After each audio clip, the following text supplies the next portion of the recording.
Bonjour, bonjour. Bonjour, bienvenue à ce webinaire sur l'expérience candidat. J'ai une cinquantaine de personnes en ligne. On va laisser quelques petites minutes aux gens pour arriver. Bonjour Nathalie, bonjour Alexandra, bonjour Léa. Bienvenue à tous. Donc nous sommes ensemble pour 45 minutes sur un sujet qui doit vous être cher si vous êtes présent. Je vais me présenter dans une minute ou deux. Je vais laisser un petit peu les gens arriver. J'essaierai de faire ma présentation sur une trentaine de minutes. Il y a pas mal de contenu et surtout on vous livre, comme d'habitude pour ceux qui connaissent les webinaires Murano, nos tips, nos méthodologies et de consultants et de formateurs sur le sujet. Donc restez bien jusqu'à la fin. Si vous avez un empêchement, le replay sera disponible et si vous souhaitez en savoir plus ou récupérer la présentation, n'hésitez pas à nous faire un petit email derrière. Daniela et moi, on s'en chargera avec plaisir. Donc bonjour à ceux qui nous rejoignent, Yann, Jennifer, Patricia, Samantha, Émilie, Anon, ravie de vous voir. Alors, je pense que tout le monde voit la présentation. Je vais peut-être commencer parce que les 2 minutes rituelles sont arrivées. Donc, en effet, sujet du moment, sujet brûlant, sujet important. Juste pour se présenter rapidement, donc pour ceux qui ne me connaissent pas, donc je suis Julie Moutier, je suis directrice au sein du cabinet Murano Conseil et aussi directrice du Murano Learning Lab, qui est notre institut de formation certifié Calliope. Donc, on va se parler aujourd'hui de l'expérience candidat, remettre un peu de contexte et quelques chiffres sur son évolution depuis quelques années. Quels sont les enjeux et les défis que vous rencontrez et que nos clients et nos managers rencontrent? Parce qu'il y a aussi les RH, mais également les managers qui recrutent. Et puis, qu'est-ce qu'on peut vous livrer comme tips méthodologiques, bonnes pratiques que l'on retrouve chez nos clients ou ailleurs? Très rapidement, concernant Murano Conseil, donc on est un cabinet de conseil en organisation, management et dédié aux fonctions RH également. On a une branche stratégie, une branche organisation, performance opérationnelle, donc on va aider les équipes à mieux s'organiser, mieux piloter leurs activités et leurs équipes. Et puis notre management et compétences au travers du Murano Learning Lab. Nous, c'est la performance qui fait sens, donc on est une équipe assez centrée sur l'humain. Et donc effectivement, les problématiques RH sont au cœur de nos sujets. Je suis aussi en charge de notre lab Future of Work. Si ça vous intéresse d'en savoir un petit peu plus, n'hésitez pas à me contacter. Mais on est en veille et en recherche et développement sur les sujets d'innovation, de gestion de projet, de management, de process, d'organisation 3.0, de rituels d'entreprise et de management. Donc, c'est par ce biais-là que vous avez aussi pas mal de nos publications. N'hésitez pas à nous suivre aussi sur LinkedIn et sur notre site. On est assez généreux en contenu en général. J'avance, pardon. On va donc rentrer dans notre sujet, l'expérience candidat et le marché du travail. Quelques éléments de contexte pour commencer. Je ne vous apprends rien, on a vécu un monde en transformation, donc un petit état de lieu. L'après-Covid a sonné et depuis quelques mois, ça s'accélère, je dirais depuis une petite année et demie, à la fois vers une situation de retour au bureau, avec du télétravail qui a été instauré, qui n'est pas toujours encore complètement stable, et par ailleurs une situation de plein emploi avec une tension sur les talents qui est particulièrement importante. Donc, dans cette situation d'ambition de plein emploi, on a un taux de chômage relativement bas et donc beaucoup de personnes qui sont qui sont peu disponibles, ou en tout cas qui peuvent vous échapper dans vos process de recrutement. Les employeurs, donc du coup, se retrouvent dans une situation de séduction pour attirer les candidats. Donc, on a effectivement des process qui se sont un petit peu inversés, sans compter sur le phénomène, on en parle un petit peu moins, mais toujours bien présent de grandes démissions. Donc aujourd'hui, il y a l'inversement du poids dans la balance. Les entreprises doivent à présent être en mode séduction des candidats. Bon, très rapidement, courbe du chômage, on en est effectivement à un taux sur la ligne bleue qui est à 7, en dessous de 7,5, qui est le taux de chômage le plus bas depuis près de 40 ans. Malgré les vagues économiques mondiales, malgré les crises, on a quand même effectivement, on vit en France une période qui va dans faveur des candidats. Nos Gen Z, hein, les fameux, on sait que donc, ce sont les personnes qui sont nées après 1995, hein, pour les statistiques et pour ceux qui ont besoin d'une petite update là-dessus. Elle représentera, cette génération Z, 27% de la force de travail au sein des pays membres de l'OCDE d'ici quelques années. 44% des jeunes ne savent pas encore s'ils souhaitent exercer le même métier toute leur vie. J'ai envie de dire heureusement, mais ça fait une proportion par rapport à leurs aînés qui est hyper importante. Donc le questionnement et la fidélité n'est plus, la fidélité n'est plus au cœur de leur préoccupation professionnelle.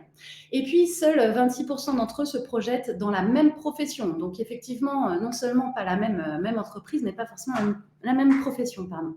Donc comment attirer notamment les jeunes. Alors, moi, je ne suis pas forcément pour le côté générationnel, mais comment les attirer dans des postes avec des conditions parfois qu'il faut adapter. Sur une petite dimension chiffre, on voit effectivement que cette inversion des tendances et de poids de la Gen Z, c'est pas avant 2035. Donc, il faut aussi un peu relativiser ces chiffres-là. Néanmoins, on sent quand même que l'influence d'une expérience candidate différente a été rendue un petit peu obligée par cette Gen Z. Si le rapport du travail est influencé par de nombreux facteurs, il l'est aussi par les parcours et les profils de chaque individu. Et aujourd'hui, l'expérience candidat, tout comme l'expérience client, et j'y reviendrai, est devenue de plus en plus personnalisée. Donc, il faut adapter le parcours candidat et son expérience suivant la personne que vous avez en face, mais un peu suivant les générations et faire un peu de sur-mesure, surtout pour ces nouvelles générations habituées au prêt à consommer. Ce sont eux qui établissent aussi un petit peu les nouveaux standards de l'expérience candidat, un peu comme Amazon avait établi le maître étalon de la logistique du livre facile, rapide et gratuite. Donc les standards ont changé et les process RH en face se doivent aussi d'évoluer.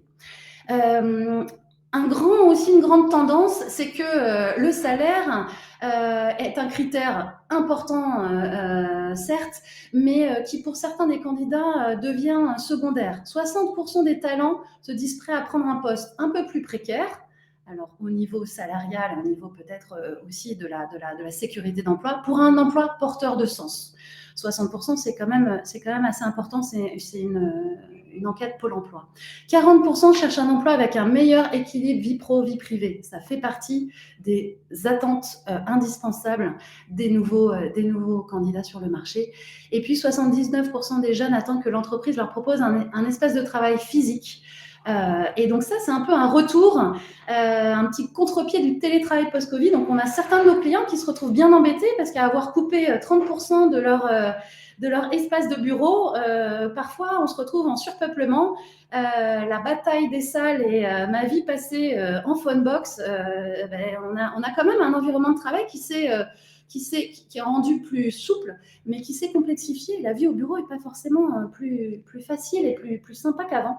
La bataille des salles et compagnie. Conclusion, donc les salaires par rapport à ce point-là ne font vraiment plus forcément la différence en termes de concurrence. Il y a aussi des conditions de travail et une partie sur les à côté, type la mobilité, la reconnaissance, un certain nombre de choses qui sont un petit peu du domaine du soft et qui deviennent des critères super importants dans vos critères de recrutement. Donc, comment on crée une expérience candidat sans couture, comme on l'aime à dire? De quoi parle-t-on? Quels sont les enjeux de l'expérience candidat aujourd'hui? Vous avez à votre disponibilité un petit sondage qui a été plugué par Daniela. On y reviendra un peu plus tard, mais je veux bien votre avis sur la question de vos priorités et problématiques. Premièrement, de quoi parle-t-on? Expérience candidat, ça veut dire quoi? La définition, c'est le site Culture RH qui nous la donne, c'est que l'expérience candidat, c'est la perception. Donc, une perception, c'est un ensemble d'impressions, de sentiments, de ressentis. Donc, tout ça, c'est assez dans l'émotionnel quand même, qu'a un individu vis-à-vis de l'entreprise lors du processus de recrutement. Donc finalement, j'aime à dire que l'expérience candidat est une expérience client comme les autres. Donc il y a une perception de votre marque employeur. Quel est-il ce processus finalement d'expérience candidat? On part de la toute première interaction jusqu'à la fin du processus. Donc la toute première interaction, c'est quand un candidat qui ne le sait pas encore fait connaissance avec votre marque employeur. Donc c'est la réputation de votre entreprise, marketing RH.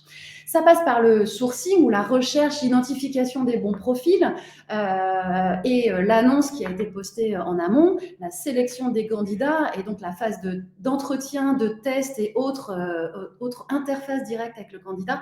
Et on y inclut parfois l'accueil ou l'onboarding de vos candidats. Pour certaines équipes RH avec lesquelles on travaille, l'expérience candidat se finit même à la fin de la période d'essai. C'est-à-dire, le relais RH se fait au moment où les équipes de recrutement passent le relais aux équipes de management de proximité. Souvent, c'est quand la période d'essai est terminée. Et donc, on considère que le candidat a fini son parcours à ce moment-là. Ça peut être intéressant aussi à regarder dans les datas que vous suivez. Les pièges à éviter. Quels sont les grands écueils de l'expérience candidat? Où est-ce qu'il trouve sa difficulté? Premièrement, dans la communication. Une communication inefficace. Il y a un manque de communication entre le candidat et les recruteurs. On ne s'était pas mis d'accord là. Qui est-ce que je rencontre? Est-ce que je dois venir? Ça, c'est quand même un petit peu le showstrap habituel. Ça, soignez-la et soyez très transparent et très clair dès le départ. La transparence, justement, qu'est-ce qu'on attend de vous? Quelles vont être les différentes phases de processus? Qui je vais rencontrer? À quel niveau et dans quel ordre et à quels outils je dois répondre? Et qu'est-ce que je dois fournir comme document? Qu'on ne perde pas de temps sur des questions administratives qui parfois font perdre une semaine ou deux, et ça, c'est catastrophique. Le processus, justement, il peut être long, peu cohérent, pas du tout ergonomique. Quand on a une application sur laquelle on postule, ensuite on se plug pour prendre les rendez-vous, puis on met les documents. Parfois, les candidats doivent avoir accès à 3 ou 4 interfaces. Donc là aussi, il y a un sujet sur la forme comme sur le fond d'ergonomie de ce process d'expérience candidat. Le temps. Les délais de réponse entre les différentes phases sont beaucoup trop longs. Il se peut qu'on ne soit pas retenu en entretien et l'employeur ne fait pas non plus de retour. On ne fait pas de feedback, on ne dit pas la décision. Donc, le temps entre chaque étape est primordial, voire même le temps après. Quand on parlait de marque employeur, l'impression que vous laissez un candidat, même qui n'est pas repris, peut être catastrophique. Allez voir quelques avis sur Glassdoor et vous ferez une petite idée. Et puis, on a aussi des exigences qui peuvent être incohérentes. D'un entretien à l'autre, on ne vous demande pas les mêmes choses. On est un peu aussi les champions du monde en France du mouton à 5 pattes. À 6 pattes ou à 8 pattes. Et donc, c'est parfois pour un même poste ou pour un poste que la personne percevra d'une certaine façon, on va lui demander des choses qui paraissent incohérentes. Donc là aussi, entre l'annonce, l'offre et ce que vous racontez, c'est hyper important que tout ça soit bien aligné et puis assez harmonieux, harmonisé et cohérent. Bon, ça, je vais assez vite, mais et pardon, je pense que ça fait un petit peu mal aux yeux, ce rouge sur le bleu là. Le contenu des offres.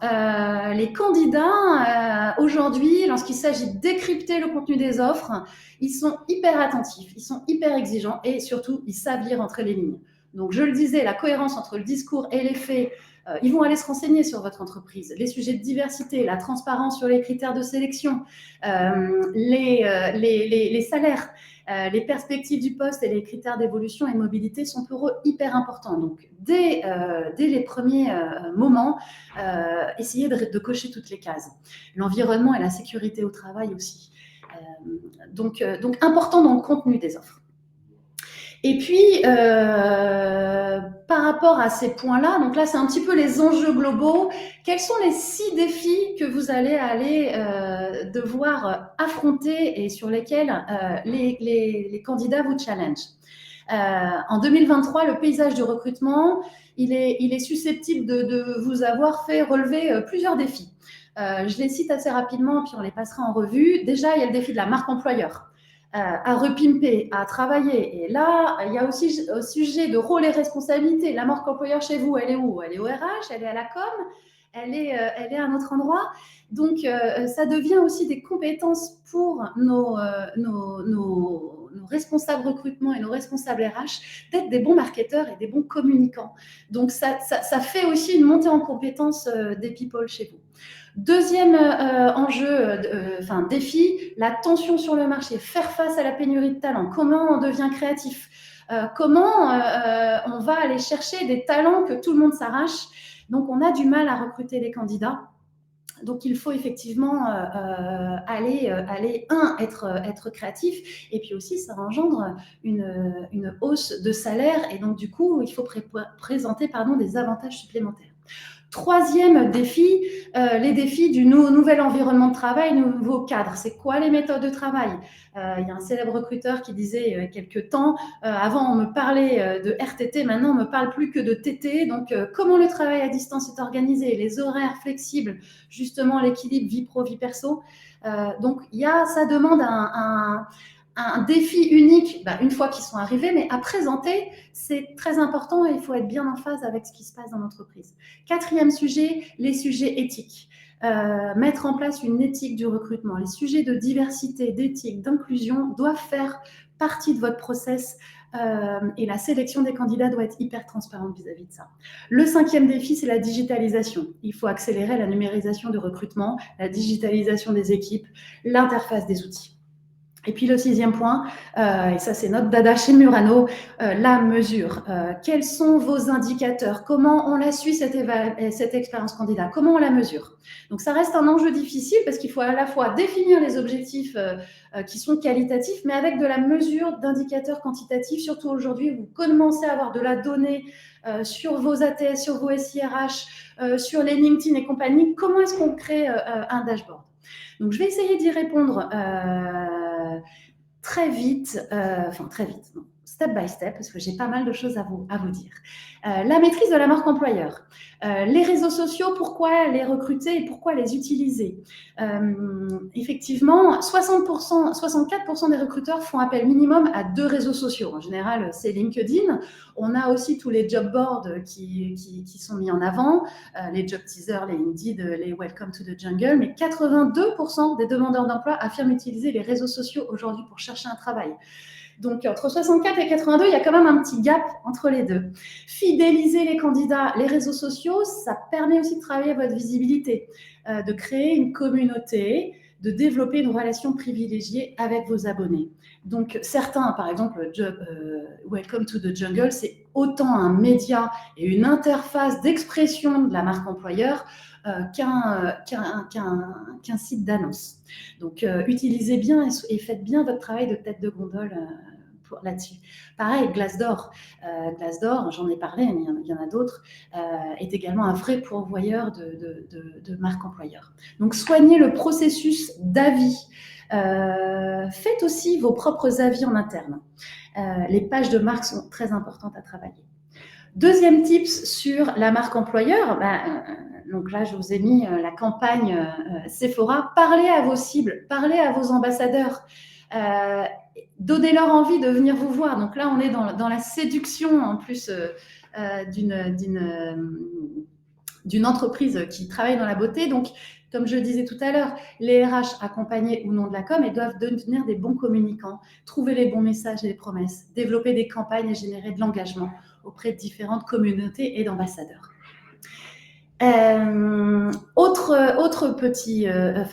grand défi, le défi de la pénurie de talent. Donc la pénurie de talent, donc on soigne à la fois le marketing de votre marque employeur, mais le marketing de vos offres. Combien d'annonces sont des annonces qui ne sont pas forcément relues? Votre outil d'annonce vous propose que un nombre limité de signes pour parler de votre marque. Revoyez vos annonces, faites des benchmarks, benchmarkez-vous, allez clairement voir comment vos concurrents mettent en avant leurs atouts, leurs bonnes pratiques. Et puis, ça vous permettra dans vos annonces d'être aussi très clair et d'éviter ce que les candidats vous appelleront le bullshit. Soyez très précis sur les avantages que vous proposez et classifiez-la de la bonne façon. Donc nous, quand on commence une mission sur le process de recrutement, on réalise en amont systématiquement un benchmark étayé de ces différents piliers et on va voir ce que proposent vos candidats et vos concurrents et parfois c'est assez éclairant. Donc le B.A.B.A, je vous encourage à le faire. Pour relever le défi de la pénurie de talent, soyez créatifs. Et recruter out of the box, c'est très important de gérer le temps. On disait le temps long on peut perdre des candidats parce que votre concurrent en face, là où vous avez mis 3 semaines pour lui répondre, le candidat, lui, il a déjà signé à côté. Donc, chaque fois, on l'a constaté sur les missions qu'on peut faire, sur les processus de recrutement, chaque fois qu'on accélère le processus de recrutement, on transforme à la fois plus et mieux et on sélectionne les bons candidats. Autre truc et astuce, mettez votre process de sourcing en mode test and learn. Testez des choses un petit peu intéressantes. Là, vous voyez, c'était le Crédit Agricole qui a recruté, qui a proposé, en organisant un forum événementiel d'une journée sur son bassin d'emploi direct, de réaliser quasiment la quasi-intégralité du parcours candidat en une seule journée. Donc les personnes sont arrivées, on leur a présenté l'entreprise, ils ont passé un premier round de tests, ensuite des entretiens directs, et il y en a quelques-uns qui ont même, pas forcément signé dans la journée, mais pas loin, plus de 80% des postes ont été pourvus sur des jobs, en l'occurrence en tension. Donc c'est un vrai succès, ça demande de l'organisation, ça demande du temps, mais ça peut être aussi assez motivant aussi pour vos équipes RH de faire d'accélérer les process et d'être assez créatif sur ces gestions de projet-là. Dans la pénurie des talents, autre tips qu'on vous propose, c'est que pour avoir une qualité du sourcing, parfois, revoyez aussi l'ordre du cortège de votre parcours d'entretien pour que le match se fasse au plus vite. Le choix du premier interlocuteur rencontré est décisif. C'est celui qui va incarner l'entreprise. Quand vous recrutez, par exemple, des profils en cyberdéfense ou en sécurité hyper pointus et assez jeunes, mettez en face le profil qui va être adapté. Ne mettez pas une personne qui ne va pas être dynamique, qui ne va pas parler sur la même longueur d'onde, qui ne va pas donner les codes. Donc, ça vaut le coup aussi de se poser la question et imaginer peut-être comme on le fait en marketing, des personas ou en tout cas des profils types et adapter la série d'entretiens en fonction. La grande question, est-ce qu'on doit avoir les RH avant ou après? Selon nous, c'est très important que la personne ait un entretien RH ou en tout cas d'un ambassadeur qui appuie sur les valeurs, l'entreprise, la mission, qu'on donne envie et ensuite les hard skills dans un second temps. Autre point sur cette pénurie de talent, on en a parlé tout à l'heure, identifiez bien les attentes de vos différentes cibles. Si le salaire n'est plus l'avantage compétitif, revoyez votre politique de rémunération, renforcez les à côté des salaires, les services, les primes, la motivation, la mutuelle, les séminaires, la flexibilité du travail, les moyens aussi que vous proposez, la politique de mobilité, j'en passe, mais effectivement, et la culture d'entreprise, la culture managériale est aussi un critère et peut être un avantage compétitif. Offrez un espace de sécurité mentale, des valeurs, une politique RSE, des ambitions, diversité et inclusion, et faites, voilà, et mise en place. Vous aurez aussi des gens que ça permettra peut-être de convaincre en temps d'eux. Défi numéro 3, on en a parlé, et moi j'en ai beaucoup parlé dans les webinaires que vous retrouverez sur notre page Webikeo chez Murano, c'est ce fameux mode hybride. Où est-ce qu'on en est aujourd'hui de cette interaction, de cette collaboration entre présentiel et distanciel? Déjà, c'est la norme, ça fait partie des no-brainers. Les organisations sont équipées, sont organisées. Quelques nouveaux enjeux à vous livrer, l'accueil et l'intégration des nouveaux collaborateurs. J'en parlais tout à l'heure, l'onboarding et l'intégration fait partie intégrante, selon moi, de l'expérience candidat. Si la personne ne trouve pas le bon manager, les bonnes personnes dès ces 2-3 premiers mois, on perd effectivement, on peut perdre des gens pour ça et on perd la force du collectif et l'intégration peut être difficile. Et puis, on parle du TT, le nomade, la connexion, la disponibilité. Ça, pour les personnes qui arrivent, c'est hyper important de pouvoir trouver les gens. Donc, concernant la gestion du télétravail, je ne vais pas y revenir. Les accords de télétravail sont différents. Moi, ce que je constate, c'est qu'au-delà de 2 jours d'absence du bureau, on a du mal à se voir, on a du mal à s'organiser, donc on perd le fil. Défi numéro 4, les problématiques autour de l'éthique. Ça devient les critères de diversité, équité et inclusion sont de plus en plus importants. Ils doivent faire partie du cahier des charges de tout process RH, et en particulier sur le recrutement. C'est là où on vous attend, c'est là où vous allez vous faire épingler. Et comme tout ce qui veut s'améliorer doit poursuivre la progression. Nous, en ce moment, on est en train de développer une offre avec nos partenaires pour mesurer l'état de l'art dans les entreprises et en particulier sur les process RH pour vous donner un petit peu un diagnostic de OK, où en est. Néanmoins, c'est intéressant dans vos benchmarks je vous propose de faire. Regardez, chez Glassdoor, ils proposent aussi des KPI de diversité et d'inclusion dans les notations par les candidats. Donc, c'est là où ça prend un défi, ça prend un point important. Et quand on parle de recrutement, c'est aussi, et d'éthique à ce niveau-là, c'est aussi prenez soin de vos candidats. Mettez en place une culture du feedback. Une culture du feedback est peut-être systématique. Nous, on est en train de travailler effectivement à la mise en place d'une satisfaction candidat à chaque étape du process. Vous avez les outils qui le permettent. Ça vous permet de mesurer en temps réel et en live où on en est de votre processus et à quelle étape ça fait plus ou moins mal. Donc, c'est intéressant. Et à l'inverse aussi, c'est intéressant de faire un feedback aussi aux personnes qui sont retenues ou pas retenues pour les faire progresser dans leur posture, dans leur façon de communiquer. Ça peut être intéressant. Nous, chez Murano, systématiquement, notre recruteur ne fait pas seulement un mail pour dire à un candidat qu'on le prend ou ne le prend pas. Il prend du temps aussi pour lui faire un feedback quali sur ce qu'il pourrait faire, dire ou travailler un peu différemment. Défi numéro 5, la digitalisation. C'est un peu un marronnier de ces dernières années, mais côté candidat, ça s'accélère.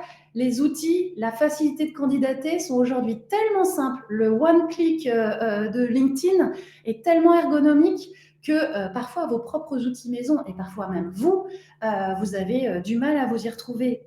Donc, aligner un petit peu les attentes et le parcours client au sein de chacun des outils. Faites en sorte qu'ils se parlent bien, faites en sorte que la personne n'ait pas à se reconnecter ou en tout cas à refaire un processus d'enregistrement d'un outil à l'autre. Donc, à ce niveau-là, les outils, on les connaît, vous les utilisez au quotidien. Il y en a un certain nombre sur la place et sur le marché. Et donc, c'est important pour les RH eux-mêmes de monter en compétence là-dessus, de se digitaliser, d'être capable d'être le data analyst de son parcours de recrutement. Donc, il y a tout un champ de développement des compétences aussi des RH. Pour améliorer l'expérience candidat, il faut aussi bien gérer et bien lire les datas pour bien s'améliorer. Alors nous, quand on va dans nos accompagnements regarder un petit peu les solutions et comment améliorer vos outils d'ATS, ça veut dire Applicant Tracking Tool, c'est vraiment l'outil qui suit les candidats de A à Z. On va regarder plusieurs leviers, on va regarder les caractéristiques de l'outil, la capacité de gestion, l'intelligence artificielle, parce qu'aujourd'hui, Vous avez des modules d'intelligence artificielle qui vont, en fonction de votre culture d'entreprise, reformater vos offres, reformater aussi le discours que vous pouvez avoir et éventuellement même vos questionnaires à côté. L'automatisation des tâches.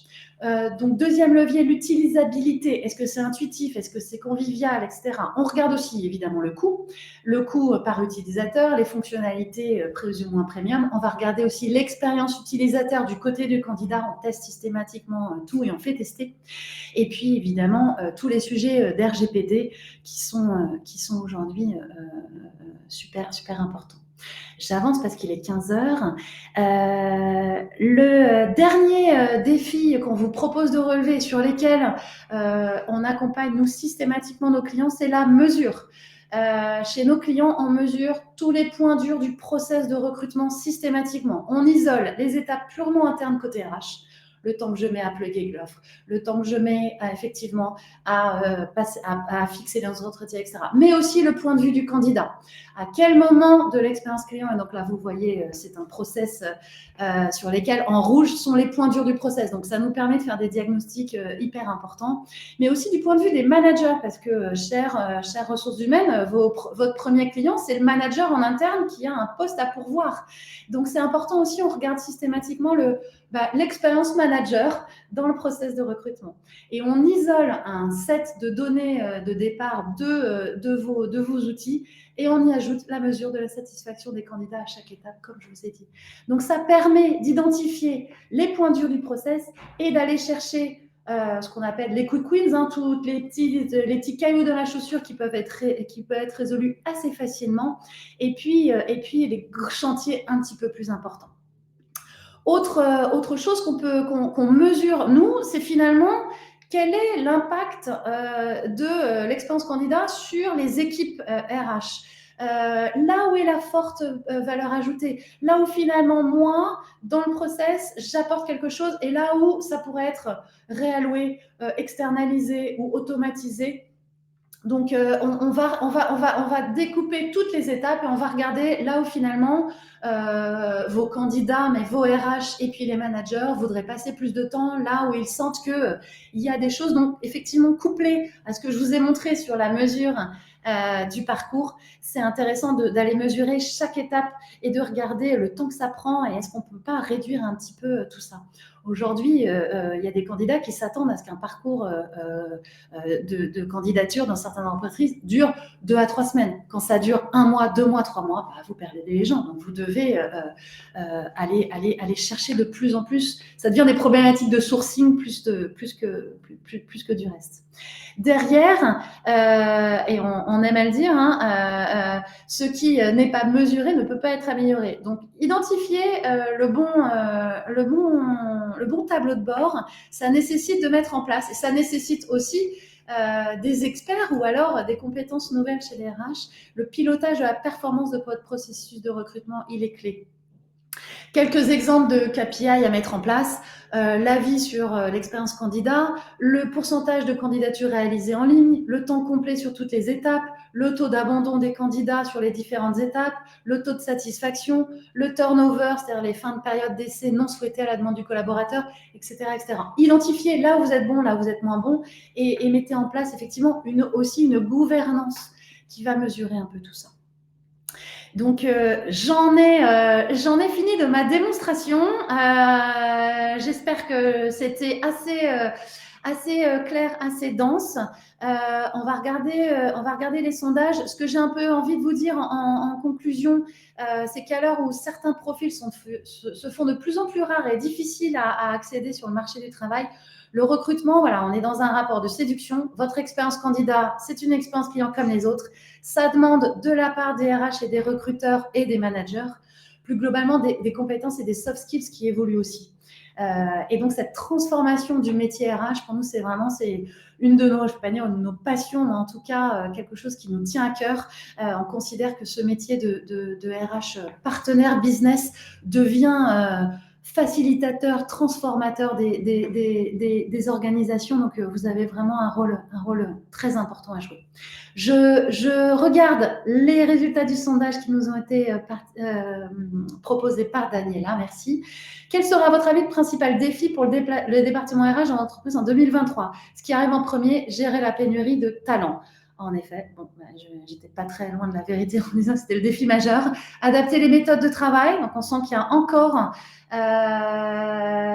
des choses à faire du côté de la collaboration hybride. Alors, chez nous, on la gère sur 4 piliers. Le pilier du cadre, remettre des règles, se reposer ensemble pour se dire donc, quelles sont les règles de vie et de collaboration autour de ça. La collaboration, quels sont les outils. La cohésion, comment je travaille avec mon équipe. Et la confiance, quelles sont les postures.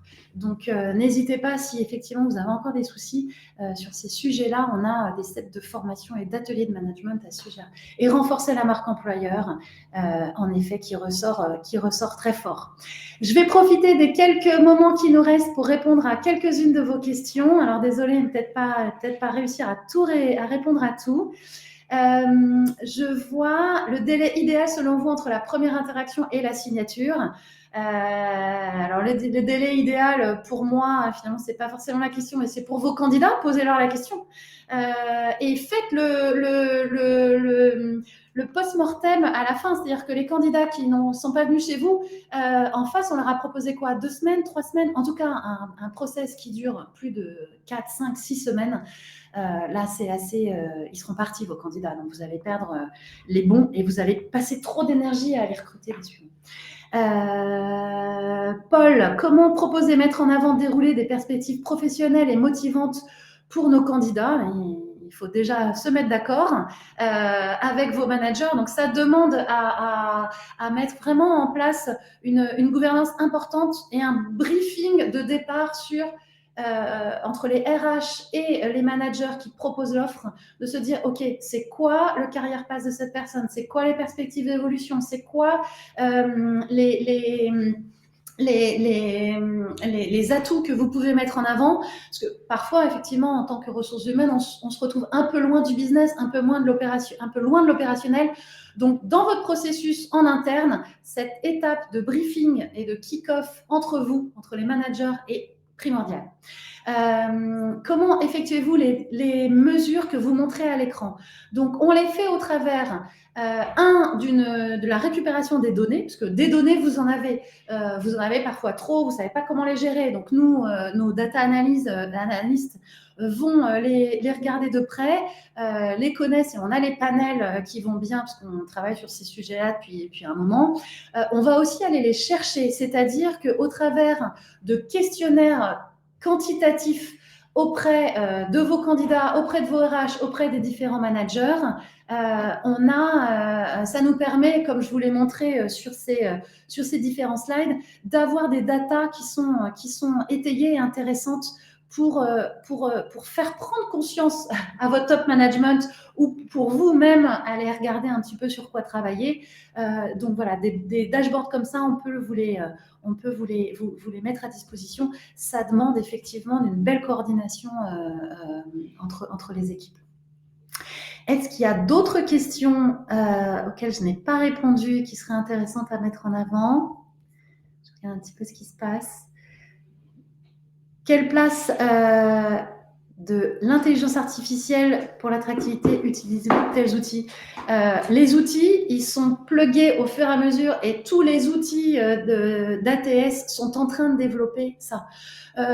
Ils sont intéressants et même au quotidien. Amusez-vous à prendre votre offre type. Passez-la au crible de ChatGPT et proposez-lui de parler à la bonne cible. Vous allez voir que déjà faire le test, c'est intéressant. Donc, les modules, ils vont être intégrés dans les outils proposés par le marché. D'un point de vue, je dirais, qualitatif, c'est important de faire le test. Donc, vous mettez une personne de chez vous qui va screener les 10 offres les plus intéressantes. C'est intéressant aussi pour regarder l'ordre du cortège, que je vous disais. Est-ce qu'il vaut mieux pour telle personne qu'elle rencontre un RH, une personne, un pair ou son manager directement, la machine est auto-apprenante et va vous permettre effectivement d'aller proposer le bon ordre du cortège des entretiens. Aussi pour le guide d'entretien que vous posez, va aussi vous faire peut-être des benchmarks. Donc, jouez un petit peu avec la machine avant qu'elle vous arrive entre les mains, et je pense que c'est intéressant. Pour ceux qui sont intéressés par le support de présentation, effectivement, je vous l'enverrai. Merci de me faire la demande. Est-ce qu'il y a d'autres questions?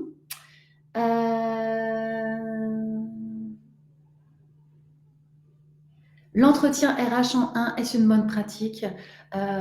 Personnellement, quand on a en face de nous, ça va dépendre des attentes, mais quand vous avez en face de vous des gens qui viennent aussi chez vous parce qu'ils ont besoin non seulement d'un salaire, d'un job, mais aussi de sens, c'est important que les RH, ou à minima que les managers ou que le bon manager soit en face de cette personne. Il faut que vous ayez formé au discours sur le sens, les valeurs et le storytelling de l'entreprise et de la marque employeur. Comment faire des feedbacks constructifs aux candidats lorsqu'on a un taux élevé de candidature, mais pas forcément le temps de faire un retour très personnalisé à chaque candidat? Alors, j'ai envie de dire, là aussi, peut-être que vous pouvez mettre en place un workflow dans votre outil avec des réponses un petit peu, on va dire, personnalisées par profil, qui puissent être renvoyées automatiquement. Hein. La lettre qui est valable pour tout le monde, il n'y a rien de plus destructeur pour la marque employeur. Maintenant, j'ai envie de dire, ça doit faire partie de vos priorités dans votre temps de répondre aux candidats. Il vaut mieux qu'ils vous fassent un retour à vous que sur les réseaux et que ça crée du bad buzz. Merci Anon pour ces questions.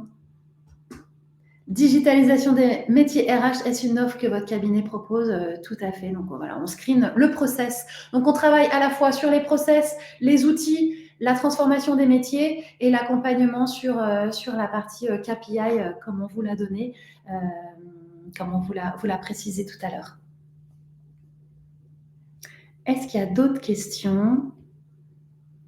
D'ailleurs, je vous ai mis dans la présentation un peu plus tard, pour ceux qui veulent, un peu un cas d'école de comment est-ce qu'on gère tout ça. Ça vous permettra de voir un petit peu comment ça fonctionne. Donc, on a une phase d'audit, une phase de piste où on va aussi co-construire avec les équipes. Alors, nous, que ce soit sur le process de recrutement ou auprès de process sur différents sujets dans l'entreprise, on fait travailler aussi vos RH de proximité, vos candidats, vos managers, on les met en atelier, on les fait travailler, on les fait co-construire cette démarche-là parce que c'est eux qui connaissent. Donc, encore une fois, nous, on n'est pas des Deus Ex Machina, on ne travaille pas dans nos tours d'ivoire. Nous, on remonte nos manches, on vient vous voir, on interroge, on fait des ateliers et puis et ça nous permet de comprendre assez rapidement comment ça se passe.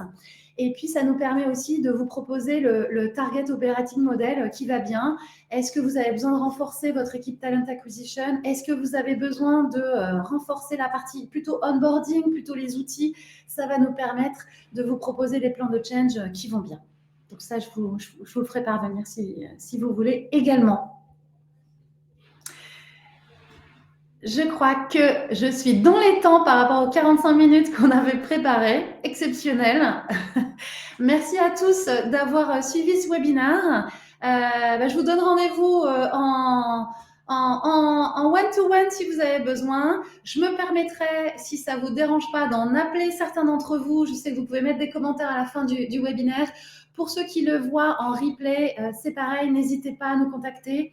Moi je suis toujours friande de vos propres bonnes pratiques à vous, parce que j'ai pas tout non plus en tête. Donc je suis toujours intéressée pour rencontrer certains d'entre vous, donc ceux qui le souhaitent, avec plaisir.